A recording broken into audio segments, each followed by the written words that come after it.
Kabar terbaru hari ini, kasus pembunuh ibu dan anak di Subang, Yosef Depak Yoris karena hal ini. Namun sebelum lanjut mohon subscribe channel ini dulu, agar kalian tidak ketinggalan informasi setiap hari. Bagi kalian yang sudah subscribe semoga banyak rezekinya dan sehat selalu. Oke, mari kita lanjut.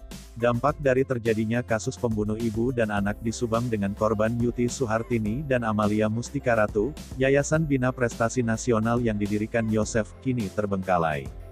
Kabar terbaru, Yosef yang kini menjadi salah satu saksi utama kasus pembunuh ibu dan anak di Subang dengan korban istri dan anaknya itu, mulai bergerak membenahi yayasan. Dikabarkan, Yosef sebagai pendiri Yayasan Bina Prestasi Nasional, akan melakukan perombakan besar-besaran, termasuk mengganti kepala sekolah SMK dan ketua yayasan yang dipegang Yoris. Kuasa hukum Yosef dalam kasus pembunuh ibu dan anak di Subang, Rohman Hidayat, dalam wawancara dengan tim Desjabar.com, Kamis tanggal 11 November tahun 2021 mengatakan bahwa kliennya mulai bergerak untuk membenahi yayasan. Seperti diketahui, Yayasan Bina Prestasi Nasional yang menaungi lembaga pendidikan, didirikan tanggal 7 Juli tahun 2008.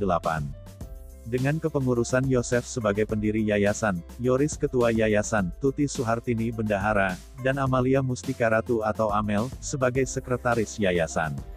Menurut Rohman, semenjak kejadian kasus pembunuh ibu dan anak di Subang pada tanggal 18 Agustus tahun 2021, praktis hampir 3 bulan operasional Yayasan Bina Prestasi Nasional terbengkalai.